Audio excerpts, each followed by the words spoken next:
Tout de suite, j'appelle Tariq Tougui, s'il veut bien se présenter, sous vos applaudissements. Alors, Tariq Tougui est un ingénieur, docteur en génie civil, chef de service des grands projets et projets administratifs à l'ANEP. Alors, l'ANEP, c'est l'Agence nationale des équipements publics. Il occupe donc cette fonction depuis quelque temps. Il assure le suivi et le contrôle des études de plusieurs équipements publics. Il est responsable également de la gestion technique du patrimoine de plusieurs entités publiques de l'État. Et donc, il a également un master spécialisé en BIM et ses applications. Donc, on voit qu'il y a beaucoup de jeunes ingénieurs maintenant, Hassania, Mohammedia, qui sont également BIM. Et il a obtenu son doctorat à l'École supérieure de l'électricité et de mécanique dans le domaine de la charpente métallique. Ses contributions académiques ont fait l'objet de plusieurs interventions, etc. Donc, Tougui va nous parler certainement de l'exemple de ce que fait l'ANEP. J'en profite pour ouvrir une parenthèse. Les organisateurs ont prévu quelques petits cadeaux, des goodies, à la fin de la conférence, comme ça pour vous intéresser, pour rester jusqu'à la fin de notre séance. Yalla, Tougui, la kalkalima, tfaddal. Merci. Merci, M. Fikret, pour cette présentation. Donc, je suis heureux d'être parmi vous pour présenter l'intervention de l'ANEP intitulée « Le BIM, un levier de durabilité » et donc pour projeter le cas du nouvel hôpital Ibn Sina de Rabat. Donc, la présentation sera comme suit. Donc, on verra une présentation d'abord de l'ANEP.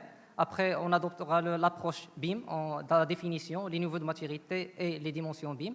Ensuite, on passera à la présentation du cas du nouvel hôpital d'Ibn Sina.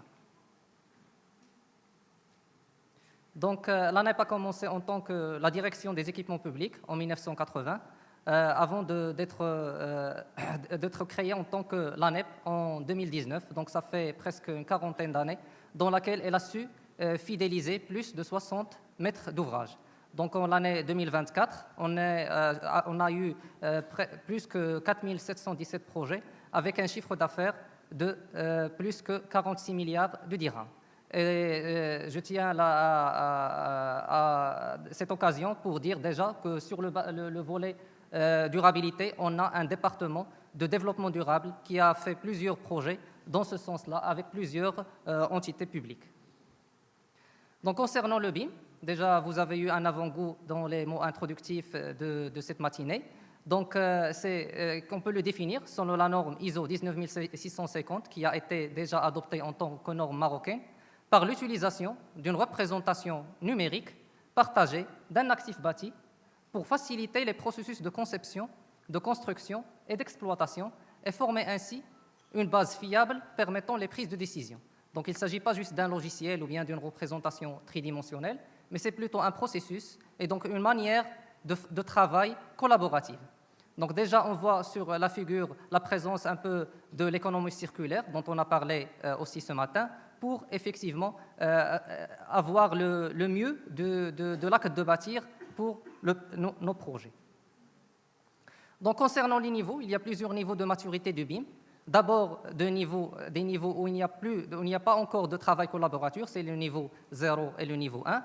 Et à partir du niveau 2, on commence à parler du travail collaboratif. Donc là, on a le niveau 2 et le niveau 3 avec qu'on appelle le BIM intégré. Je ne vais pas développer davantage ce volet-là pour ne pas empiéter sur la prochaine présentation qui traitera de ce sujet.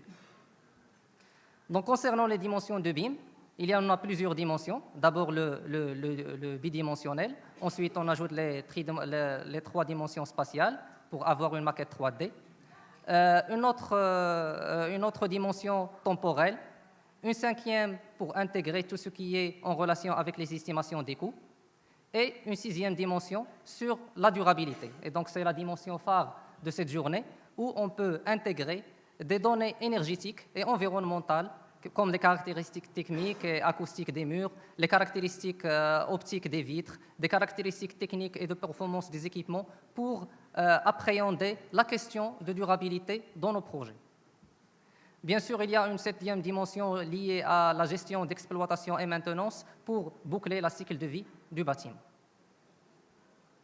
On passe maintenant à la présentation du cas du nouvel hôpital Ibn Sina. En fait, c'est un projet qui a eu lieu grâce aux hautes instructions de Sa Majesté le roi Mohammed VI, que Dieu l'assiste, dans une vision globale du renforcement de l'offre sanitaire de notre pays.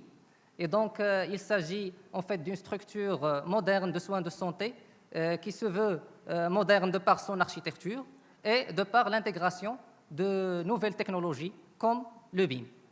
Donc, il s'agit de plusieurs tours, donc des IGH, des immeubles de grande hauteur, une tour principale et une tour qui accueillera la Ligue nationale de la lutte contre les maladies cardiovasculaires, en plus, bien sûr, de plusieurs bâtiments formant le podium du projet. Donc, il est établi sur une surface de plus que 10 hectares, avec une capacité laitière de 1044 lits.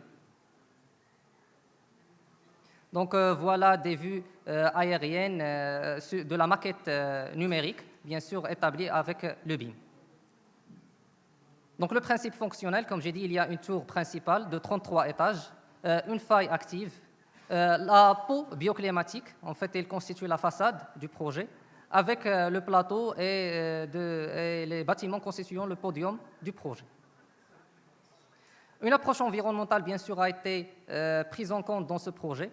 Il s'agit d'un projet qui est producteur d'énergie renouvelable grâce à 3000 m² de panneaux photovoltaïques sur la toiture du hall, ainsi que l'orientation des chambres du hall qui permet de bénéficier de ventilation naturelle et de protection solaire. Ce projet est complexe de plusieurs niveaux. Déjà, il s'agit de construire un nouvel hôpital tout en maintenant l'ancien qui est en fonction. C'est un IGH avec toutes les recommandations de sécurité qui doivent être prises en compte dans tous les bâtiments en IGH. La multiplicité des réseaux. Il s'agit d'une charge importante, surtout des réseaux aéroliques, hydrauliques et alimentaires, en plus des fluides médicaux. Et donc, il s'agit de plusieurs disciplines qui doivent être coordonnées au niveau des études et surtout sur chantier. Donc, c'est une des raisons pour laquelle on a utilisé la technologie BIM. Là, on projette les différentes maquettes, la maquette structure et la maquette archi. On a dû diviser la maquette archi de la maquette des façades, puisqu'il s'agit d'une façade assez compliquée et qui a plusieurs rôles. Et bien sûr, l'autre maquette, c'est la maquette MEP, dans laquelle il y a le réseau d'électricité, de fluides et des fluides médicaux, qu'il faut essayer de les coordonner pour arriver à la détection de clash et donc être en mesure de voir tous les problèmes qui peuvent survenir au niveau du chantier, de les traiter dès la phase étude. Donc là, je vous laisse avec des photos de l'avancement des travaux, c'est toujours en cours. Donc là, c'est des photos un peu anciennes qui ont été prises par des drones.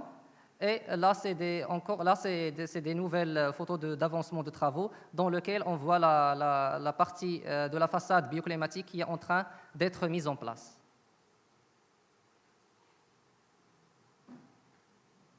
Et merci pour votre attention. Merci beaucoup, Sitougui.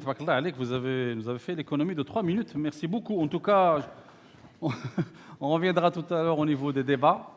Je ne sais pas si vous aurez pu réaliser ce projet s'il n'y avait pas